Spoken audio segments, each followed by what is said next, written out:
And now, coming to you live from the City of Angels, Los Angeles, California, it's the Sheena Metal Experience with your host, Sheena Metal, only on KGRA Digital Broadcasting.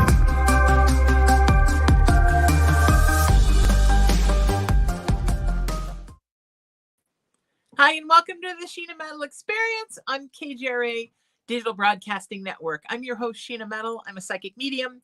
I'm an energetic healer. I'm an interfaith minister. I'm a 29-year talk radio host in Los Angeles and beyond. I'm a creative and a performing artist and a paranormal survivor. And I come to you live from my home in Southern California every Friday at 3 o'clock Pacific time. This show is about spirituality. It's about creativity. It's about humanity. It's about passion. It's about service. It's about becoming and then maintaining being your best you in this big, beautiful world. And most importantly, inspiring others to do the same. And every week on the show, it may be my show, it is the Sheena Metal Experience after all.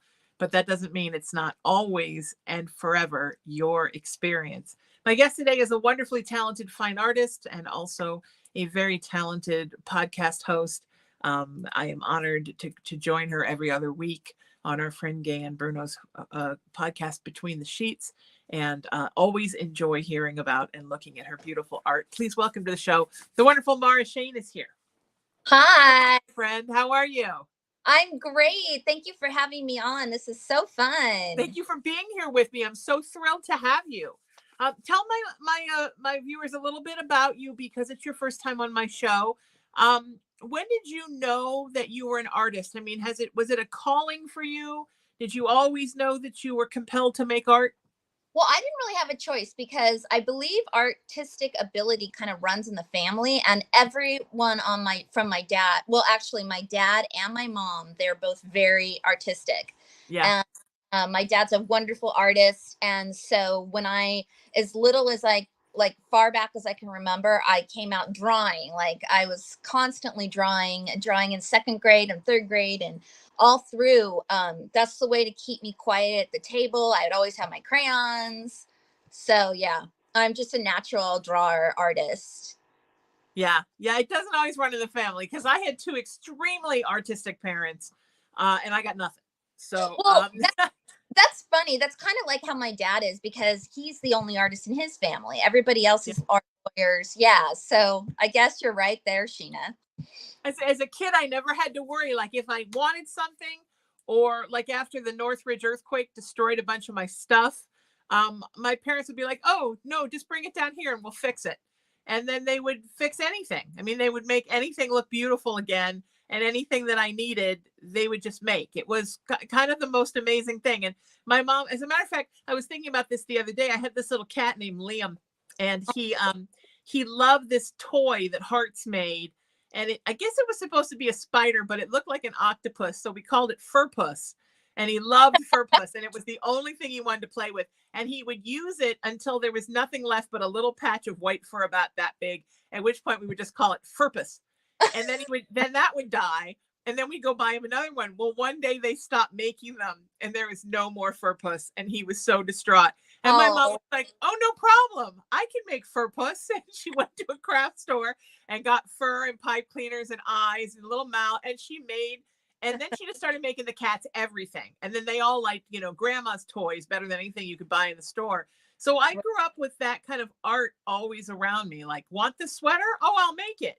Oh yeah. And I'm amazed by fine artists because you really can see the thing in the thing, which I think is such a beautiful skill. Thank you. We joke with my dad because they joke with him. My dad always made fun of his dad because he had a paint by numbers Sure.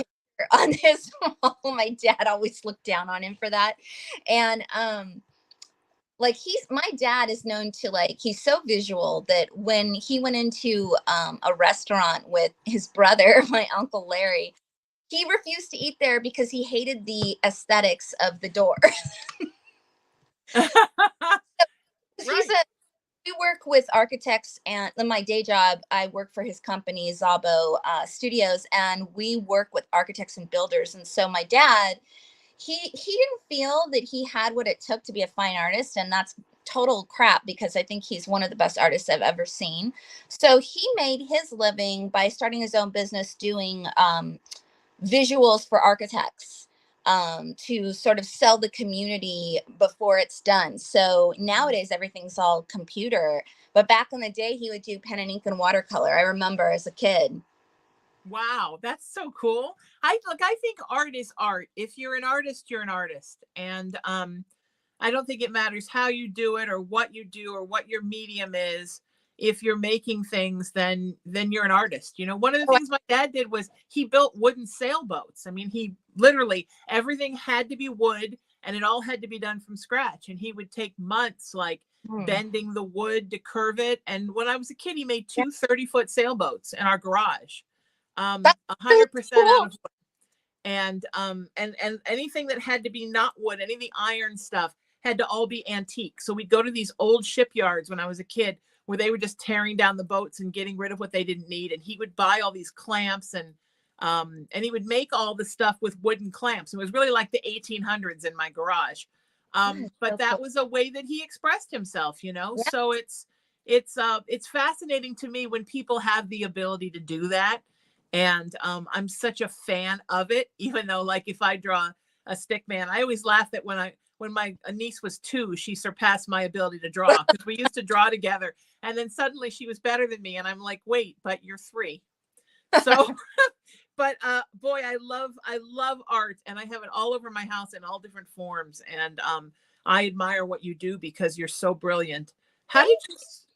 You're very welcome. I didn't go to art school. I actually went to art school for film because when I was younger, like when I was in high school, even though I was always an artist, my heart was set on being a film director. So I went to Art Center College of Design for film. My dad had gone there for art. And then I went there for film and I didn't end up liking it. So I left like after 2 months and pretty much just knocked down doors in Hollywood and was an assistant and a PA as much as I could do. I wanted to be an editor as well. It's hard because when you're so creative and you have so many things that you like to do, you have to really, streamline and pick one that you want to focus on. Otherwise, my last, years, all my years, I've just been all over the place with writing and video and all that. Yeah, well, film too. And I when I went into college, I was actually going in to be a film director as well. It's interesting how our lives change, right? Yeah. But film is a kind of art, right? It's really making a collage. Yes. I mean, you take a bunch of pictures and you put them together. When I was little, my mom went through this phase where she was all into the collages and mosaics, and that's really what a film is, right? You take little bits of stuff and you put it together to make a final image that moves people in a certain way. Well, to me, art is taking the intangible, something that you have a vision of that you see in your mind's eye, and then actually turning it into an actual tangible something that people can look at. And Absolutely. whether art, whether it be music, because people can hear it, it always starts in your mind and in your spirit, and your heart. And if you're able to take that and you're able to make it a reality, that's what an artist does. Beautiful. Absolutely. When I was a kid, my mom loved Rodin, the sculptor.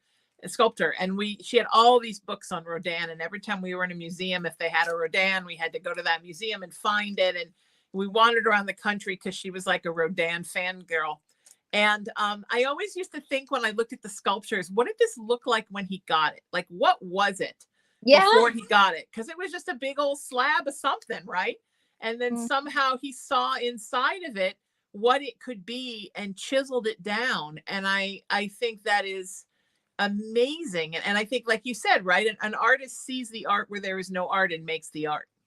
Oh yeah, like my portraits, it's so funny that you said that about sculpting and chiseling down, because when I look at a blank canvas and I start fleshing it out and I start sketching and everything, it's like I am pulling out, like I feel like a sculptor, because that's what I'm doing. I'm pulling it out into something that I can see. It's so fun. That's beautiful. I think that's so awesome.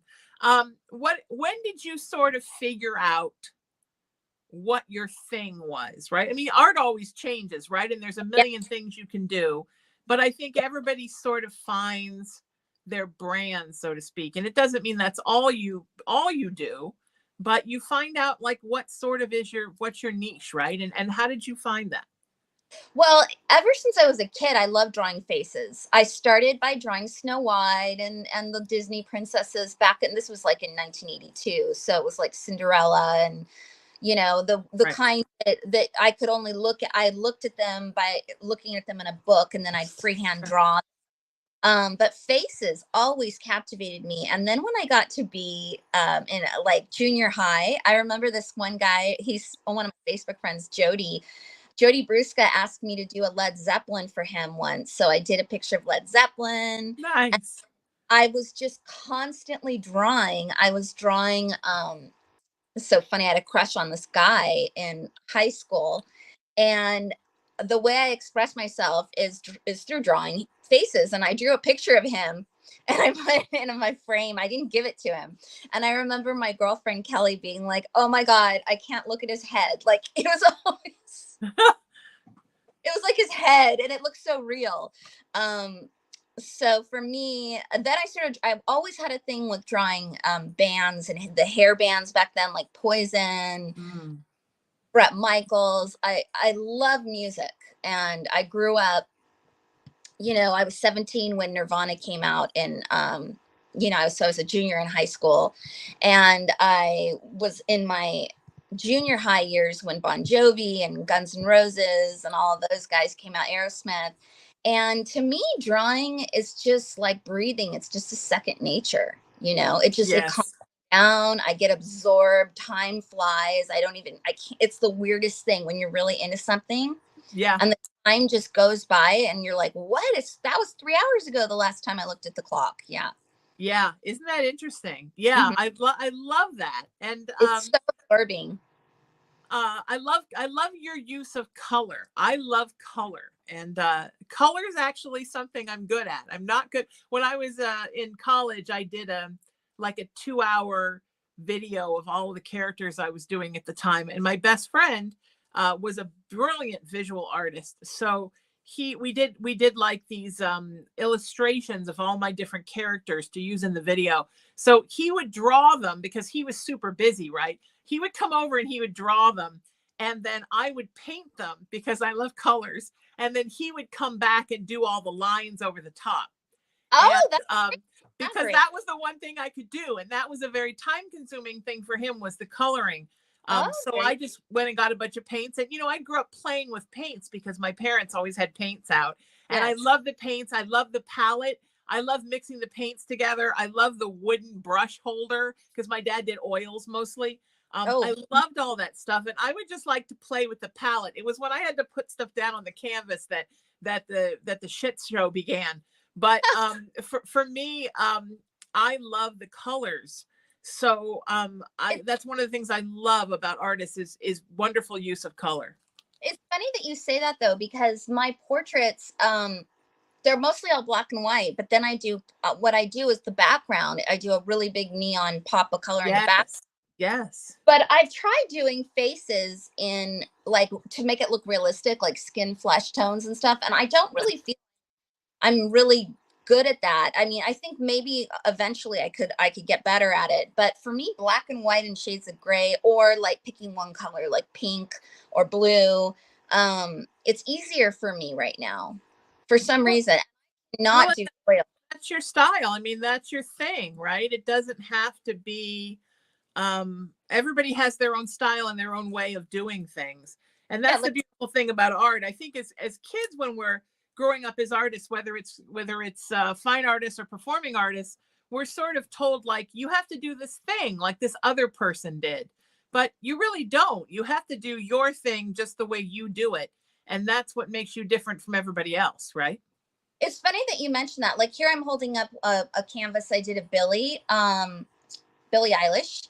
And what I did was I actually took her. What I do, my thing is I do them on a canvas like this. Then I take a picture, a high res picture of it, and then I go into my phone or I go onto an iPad and I do this like crazy sketch technique on top of it. And I realize that I've been using the program on your phone. If you go in there and you go to your photos and you go to edit, it's really the tools I've been using have been meant for marking things up in a PowerPoint. they, like they're highlighters. They're not meant for artists, but I have been going in there with my finger and selecting a color and just making it all crazy. And so I tried to reproduce that look on one of my canvases with actual paint colors. And I don't know how, I mean, it sort of came out. I don't know how well you can see it, but if you cut to one of my, or if you can I show, like that though. But I like yeah. I like that very much. Well, it's interesting because I'm learning so much about what it takes to be an artist, and I'm talking more about the social side of it. Right. Um, I isolated for so many years, just doing my paintings here and there, you know, putting it away. But I met a coach. Her name is Ronnie Loiza, and we met in January. And well, we knew each other, but she encouraged me to work with her. And all I have been doing since January 1st, I know it's only been like 23 days, but all I've been doing is putting myself out there. Posting on social media and engaging with people, and it's very awkward for me to do that as an artist. Like most people don't, like most artists are more shy and they don't really want to ask for feedback. They don't want to put themselves out there because it's like you're bleeding on, you know, you're out there bleeding. Yes. You're very vulnerable. But that's what I've been doing ever since the beginning of January. And I realize how important it is. You can't just be isolated, you know? Yeah, no, and I think that's the hardest thing, I think, is that there's two different personalities, right? Artists and salesmen. And artists oftentimes are not salesmen, but you need to sort of be to be able to get yourself out there. And I always say that one of the reasons that I think that I have done so much better in my career as I've gotten older is that when email came in, it became so much easier for me because I was never somebody who was good at, I'm going to call you and pitch Yeah. you why you should use me for this thing. Yeah. But I can put a very eloquent email together and send it out to 100 people and then just figure like, look, what comes back, and what doesn't. But when you actually had somebody live on the phone and you had to, oh my God, tell them why they should give you something, I just died inside. I know. That's my day job. I sell for my father's and my sister's business, and I have to, before emails, I was cold calling people all the time. And like now I don't do it as much because now we have so many other ways to visually put someone.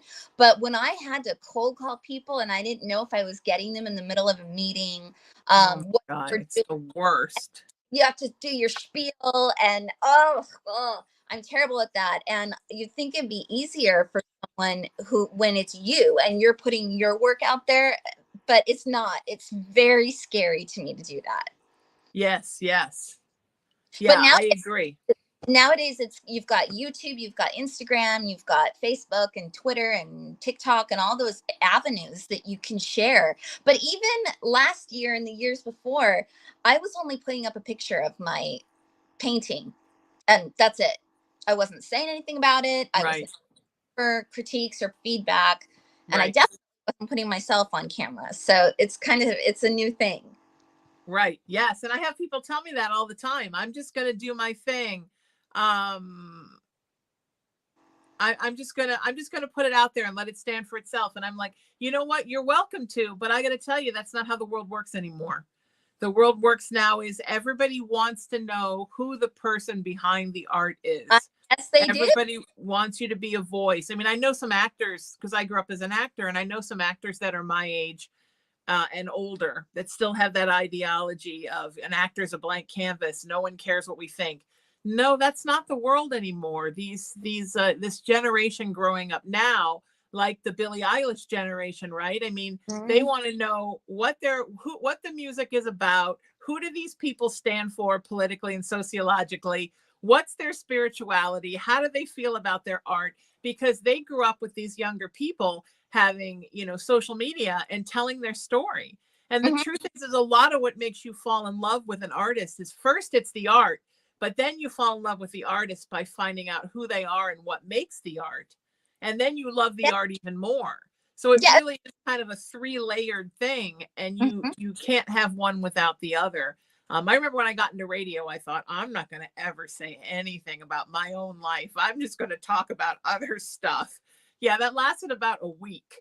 And then you run out of things to talk about, and you got to start talking to people, and people start asking you questions like, well, what about you? And you're like, oh God, now I got to talk about myself. That's But true. that's what people want now. They want that connection. They want to connect to the art, but they also want to connect to you, right? And that's why social media is so important. It's so crazy to me. Like, I don't like, okay, I put myself on camera when I did a web series, and I was doing my comic thing, and I was playing a character. That Okay. was that was easy because I was just, I mean, I've never done acting like a real actress. That was just messing around and doing my. Sure.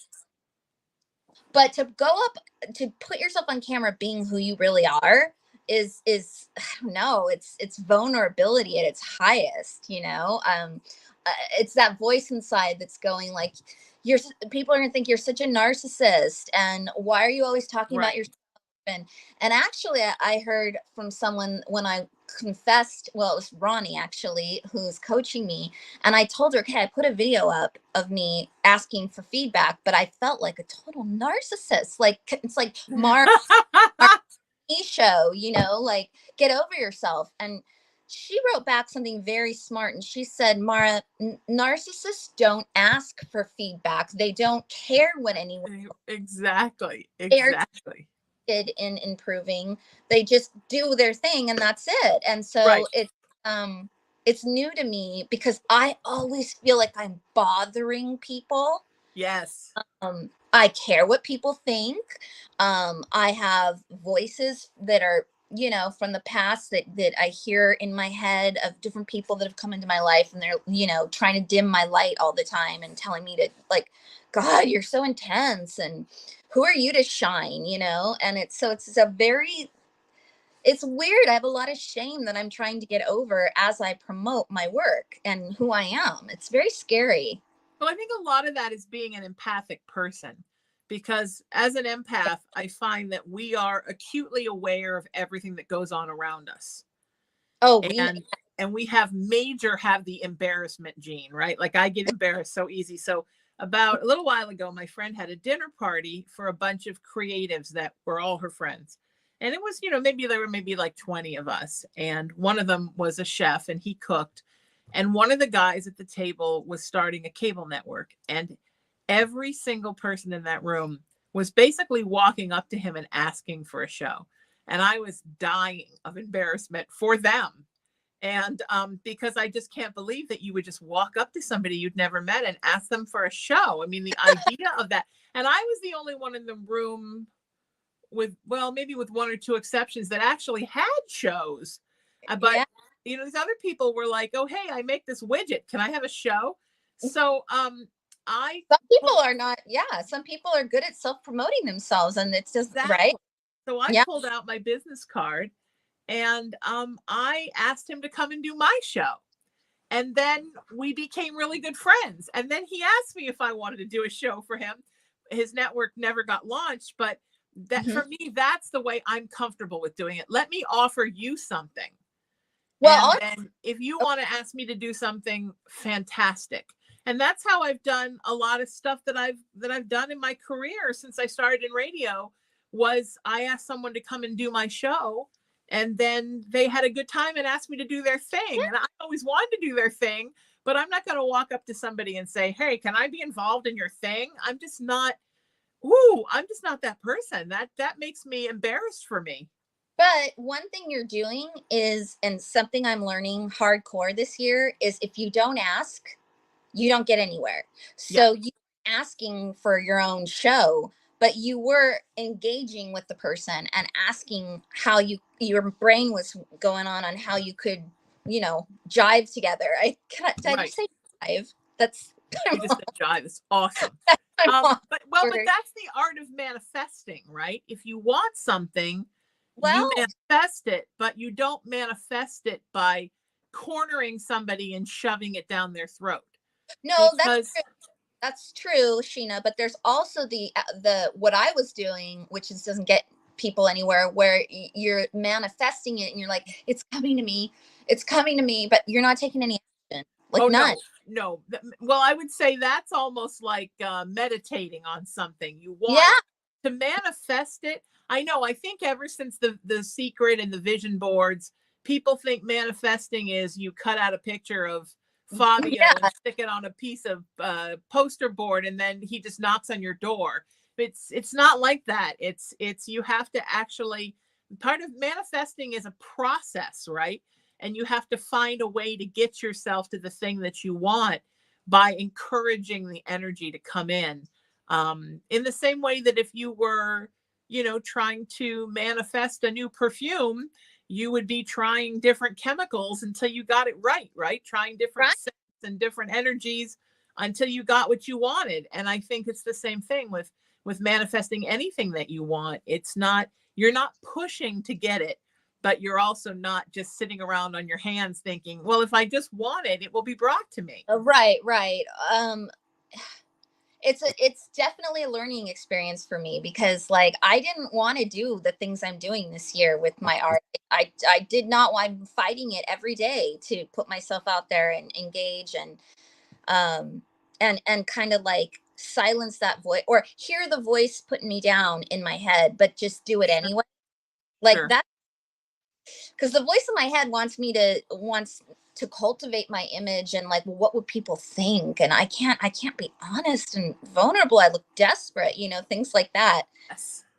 I don't Yeah. want to email people, I don't want to like ask for your email, like, ugh, I don't want to be that person. But Yeah. then what I realized is how much support I have because I did ask. Like, it Yeah. blows my mind, Yeah.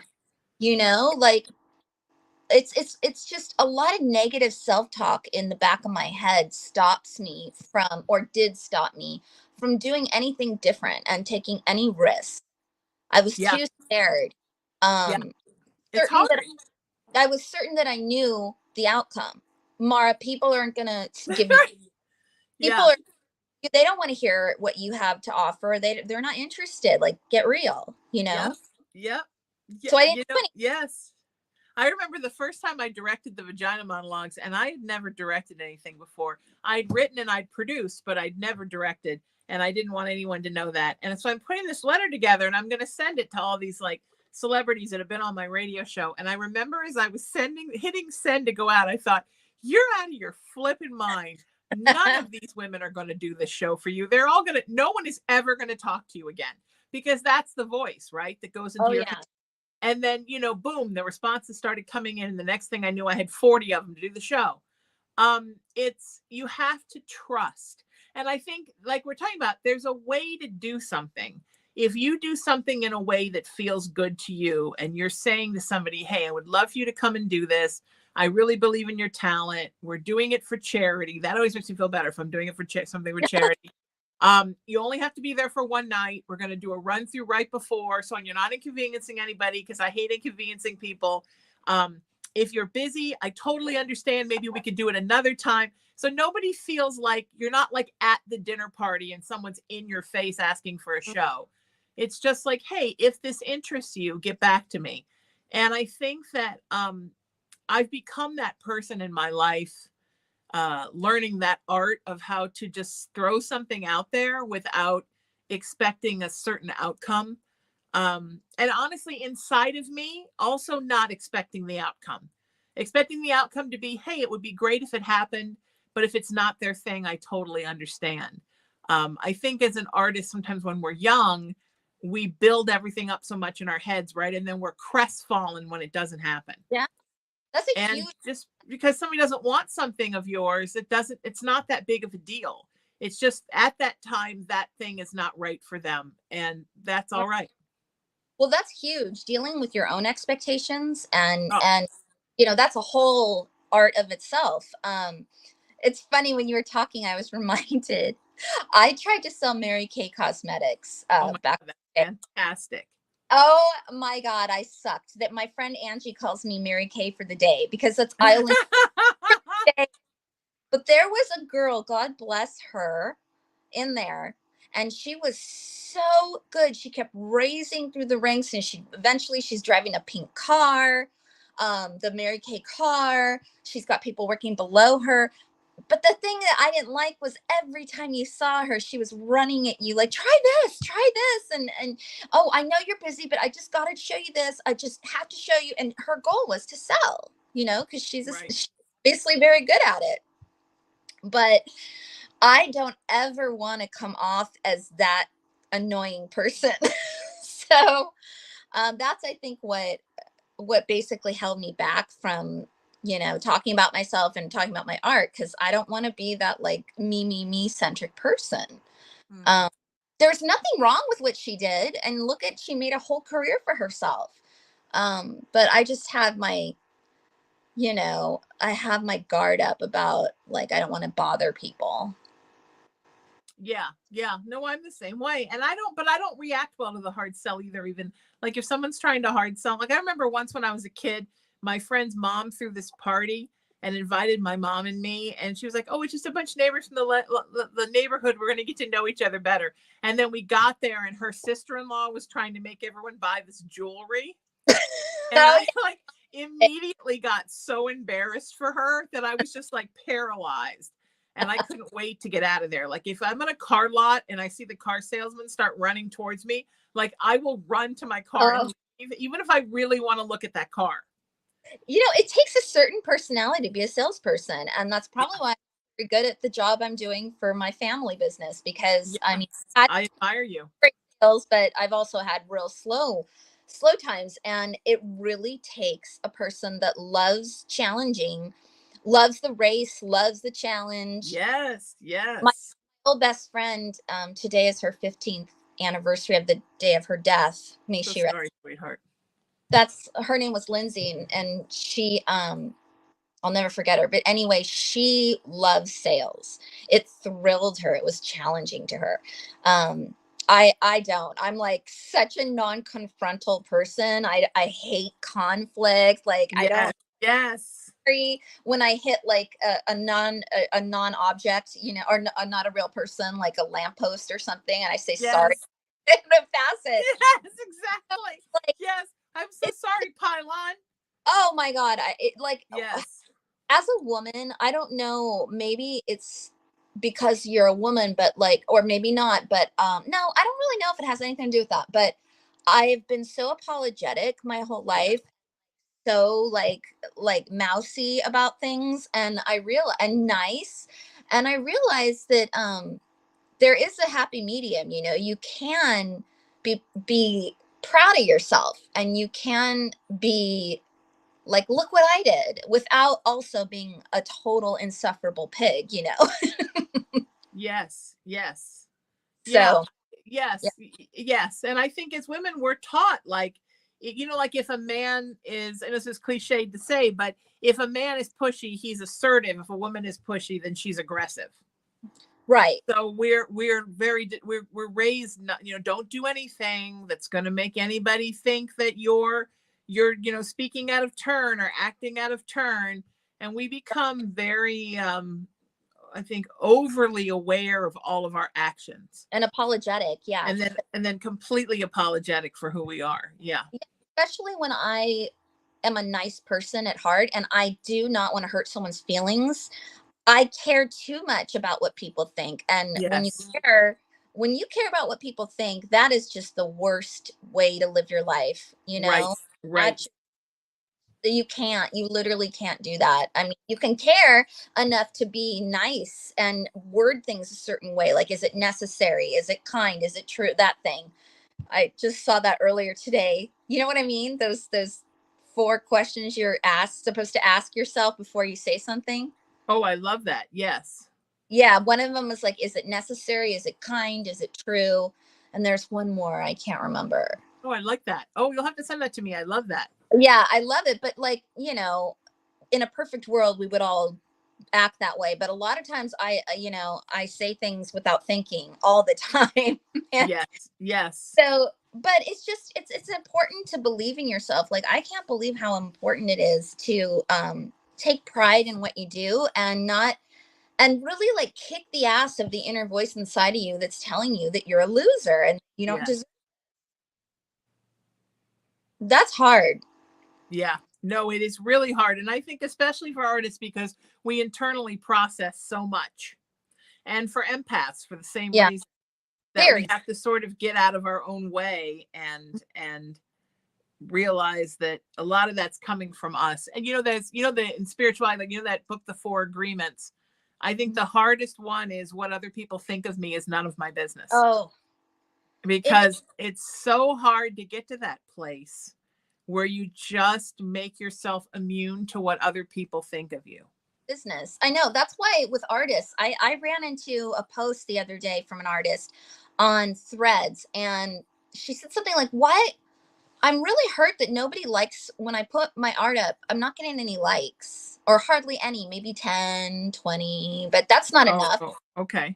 That mean that I suck as an artist?" Right. Yes, And exactly. You and that, suck because social media is not giving you enough likes. oh, that's how it feels. Trust me. It feels, I mean, when I don't get any reaction or very little to one of my posts, I'm thinking, okay, I must really be bad at this. I'm not a good artist. But the important thing is that social media is an enigma. Like, it's so people use it to portray themselves one way, and when they might not even really be that way in real life, it's mysterious. And I just think I'm bringing it up because if you need approval from people, and you don't get it, it's hard. It can be challenging. It could be like, what am I doing this for? Yes. But you don't do things just for pats on the back. You do it for the love of creating. That's what you're ultimately doing it for. Yes, 100%. So, I mean, you've been painting on canvases for so long. How did you switch to shoes? I Oh mean, yeah, a shoe is a canvas, I guess, right? I mean, it's a cloth. every canvas. I like every um I have a table that I broke, and I didn't want to throw it out. It's a perfect circle, so I'm painting something on that, but Nice. with the shoes, I was doing these shoes where I was cutting out and collaging and pasting them with this clear kind of it's called decoupage, I think. Yeah, sure. But I was cutting things out, and I love making patterns, and I was cutting out images and pasting them on high heels because they're sexy looking, even though I can't walk in heels anymore. And then You and me both. no, I can't. No, I don't wear heels. No, Yeah. that's 20s. But I started to paint on a pair of shoes because I had somebody who wanted me to paint a Chicago themed type shoes. So I painted those on a canvas pair of shoes, and that was fun. And there's a lot of people that do that. So I'm finding, and then I did a series of different theme type high heels, and that was fun, but I wasn't painting there. That I was collaging. So what was my, like, where did I get on this? Oh, we were talking about shoes. How did you start? How did the shoes all begin, and where did you get the idea to start bringing your art to shoes? Yeah, it's funny because like I don't really do a lot of shoes anymore. The heels that are really visually pretty and fun to do are really not meant to be worn. Like, you can wear them maybe one time. They're more like collectible items. So Sure. it just was another canvas, just another different idea. Of course, I didn't want to paint on the heels. Like, that's not a big enough canvas for me to do my portraits. And that's really what I'm good at, is portraits. I don't feel that I'm good at all at drawing the full body form. Some animals I'm okay with. Sorry. But for the most part, I just wanted to do something I love fashion, and I wanted to do something that was a little bit, fashionable. And that's why I chose the shoes. And I also like jackets because that's a bigger canvas area. Sure, absolutely. Do people often ask you, like, can I wear these every day? Because I would think people want to go out and strut their shoes around. No, I mean, I was lucky enough through Gayon Bruno to get a pair to Margaret Cho. She loved her dog. She loves her dog. Yes, yes. And She's been here with me many times. I adore her. Yes, so she Lucia. So I think it's Lucia, yeah. So Yeah. she loves that little dog, and I was able to do a pair custom shoes that I made of her dog, and she flipped and she loved them, but I don't think she's ever worn them because it's just uncomfortable, number one, to wear them, and it's just more of a statement piece that she puts them up in her house, you know. That's what I would do. I would probably, even if it was a jacket, I'd probably just put it in display case. I don't Oh, know if I'd well, ever. I'd always be scared I'd mess my piece of art up. yeah, yeah. Jackets Uh, are easy to wear, but yeah, I totally agree with you. yeah, but all kinds of things could happen to them. I don't know. I'm just not. I don't know. I like things for display sometimes. Sometimes people give me a hard time about that. Like, you have to be using everything. Why are you displaying things? And I'm like, I have like a great display cabinet here and one over here. I'm like, some things are just for display. And I No. like that. Sometimes you want to walk in and say, all of these things mean something to me. Oh But yeah. I I mean, wouldn't strap a canvas to my back and walk up and down the street with it. You know, you'd hang it and put it in a nice frame and hang it on your wall. oh, definitely. I agree. I think that there are some, you know, some things that are display and just for display, and that's fun. You can stare at them and, you know, you look at them. They're fun. Yeah, your work is so beautiful. I mean, it really is just amazing what you can do. What is the artistic medium that you use on the shoes, and how do you make it permanent? Okay, so if you're looking at a pair of canvas shoes that I Okay. painted on, like those Vans, that's just Yeah. acrylic paint. Okay. And then, you know, you spray it with a sealer, and I believe my client is able to wear those like anything else. She just has to be careful and not wear them in the rain, you know, that kind of thing. And acrylic is my go-to medium, and that's what I use for my canvases as well. Yeah, I love it. um yeah, I love acrylic painting because it dries fast, and oil painting is the hardest, and watercolor, those two are the hardest Right. mediums for me. The high heels aren't even, there's not really much paint. I just paint the bottom of it. But the rest of it is collaged. So that's got like a resin on top of it, but it just doesn't make them, they're not comfortable to wear at all. Like, Right. ow. Yeah. No, I think I'm going to sound like Goldilocks when I say that acrylic is too heavy and watercolor's too thin. But no, oils are too heavy and watercolor's too thin, but acrylics are just right. Just right. Because Yes. watercolors, I always feel like they're going to bleed everywhere, all over everything. Oh yeah. Oh, I know. They're very, like Cynthia Underwood is a wonderful Right. A mutual friend of ours, yeah. watercolorist. She's fantastic, and that's her go-to medium, and I just can't. It frustrates me so much trying to do watercolor. Yeah, I always felt like I was going to soak through the canvas or soak through the paper. It's hard to control. I mean, look, every artist, what I love about it is that every artist has something that they are just fantastic at. Mhm. And what's scary right now is the AI stuff coming out, because, you know, I have to tell you, I did play around with an iPad that has a digital program called Procreate on it.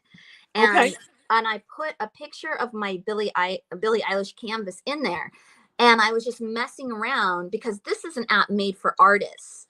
So this is an app that that's not just like the tools in there, and the pens are not just for highlighting up a document. These are for Right. like, you know, there's like airbrush tools there. It's endless what you can do with it, but you're still the one who's pushing the buttons and the texture and the lightness and stuff, so you're still an artist. Oh, I agree. Yeah. Which I want to get one. I definitely do want to get one of those. That's my next passion, to get one of those. But AI is the thing that's pretty much scaring a lot of people these days, because that's something that it does these amazing visuals, and at the click of a button, like, you're not, you know, it's, how do I compete with that, right? But it's the reality we're coming into. Yeah, I know. And isn't that's kind of beautiful though, isn't it? I don't fear AI. Everybody fears it so much. And I don't. Like, I would have like a robot at the house. Like, I think it's the next wave, and I understand we're so worried that we're taking the humanity out of everything. But I think human beings have worked for generations upon generations to take the humanity out of everything. So now we're seeing the result of that, which That's a good is, point. do you know what I mean?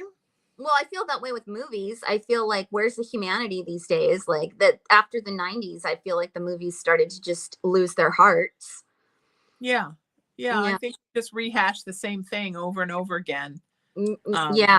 And Yeah. it's very focused on the technical because it's easier to make the dinosaurs than to find an actor who can act. I know. Do you know what I mean? Yeah, I And definitely do. I understand. I'm this very unpopular. I'm very unpopular right now. I understand why actors don't like the idea of AI, but also actors once they're no longer held back by their looks or their age, they're free and anybody can play anything and anybody can voice anything. I know. You're free to just act and not have someone say, oh, well, you look like this, therefore you can only play this. I think it's going to open up a new freedom that people are going to love. I mean, are there going to be things that are weird? Sure. But people are already touching up their pictures. Back before you could do it digitally, people Yeah. touched up their headshots. I mean, that's just humans. Oh yeah. Everybody's going to make their Tinder photo look like they're 20. I mean, that's just humans. Oh, I know. Like nowadays I'm able to tell that if it's an AI person from Sure. all the extra fingers that are on their hands. You notice Oh, that? no. Oh yeah, what that's a way to tell. Or sometimes they'll have extra legs. Someone like it'll be a picture of someone you think it's a model, and she'll be like this, but like when you look closer, she has like maybe 3 extra fingers. It's funny. Well, that's a pretty good indication. Yeah. It's not your average person. Yeah. Oh, but it's scary how far AI is coming. Like one day, I mean, I'm glad you're not scared, Sheena. I am though. I'm not scared. I love Alexa. She's the best roommate I ever had. I think she's awesome. She's consistently friendly every morning, which I can't say about things that people I've lived with. Yeah. And, you know, I would have 100%. I would have a robot in the house if I could have one.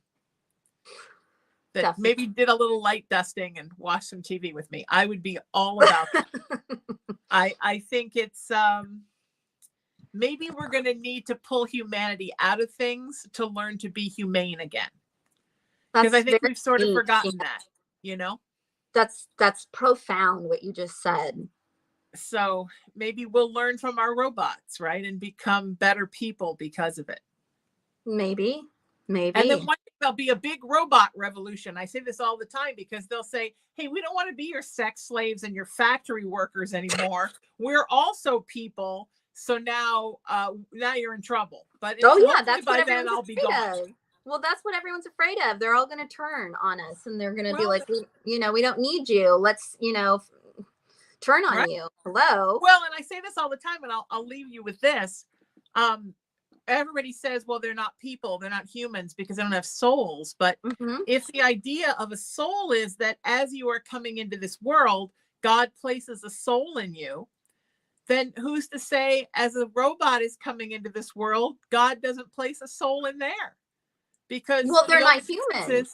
But we're just, what makes us human is our souls. Aside from that, we're just a lump of cells. Right. Until we have our soul. If you've ever watched someone die, after they die, you don't even recognize them anymore. Yeah. It just looks like something from a wax museum. Yeah, I mean, I've seen an open casket, and definitely. Right. Yeah. So maybe God could put a soul in a robot before they come here. It's just another bunch of cells. It's just a different kind. I did not ever think of that. And someday they're going to be like, but I have a soul and I don't want to be your gardener anymore. So it's definitely. We got to be, when they come, we have to be good to them because, we don't want to be like just mean to them. It's weird, Sheena. You think on a whole nother level. I'll leave you with that, my friend. You're amazing. Let's do this again. Where can people find you online? You can go to my Instagram pages, which is Mara_Shane, or you can go to my Mara Shane Art, which is on Instagram. Beautiful. You can go to my website, which is marashane.com, and then Facebook is Mara Shane. So I'm like out there everywhere. So it was such a pleasure to be on your show, Sheena. Thank Such an you. honor. Let's do this again soon, my friend. I love and adore you, and I can't wait to have you back. Everybody, Love you if you too. want any of the info on the wonderful Mara Shane, you can find me at sheenametalspiritual.com for all of my spiritual and entertainment life and learn more about me. Thank you to Mara Shane for being here. Thanks to KJRA Digital Broadcasting Network for hosting our show. Thank you to my wonderful engineer and producer, Emery. You are the wind beneath my wings, my friend. Until I see you next time, seek peace, live in love, lead with kindness, embrace unity, always work to raise your vibration, and know that you are loved and you are loved and you're so loved by me. I'm Sheena Metal. This is the Sheena Metal Experience, and I'll see you next time. Stay beautiful. We'll catch you out next week.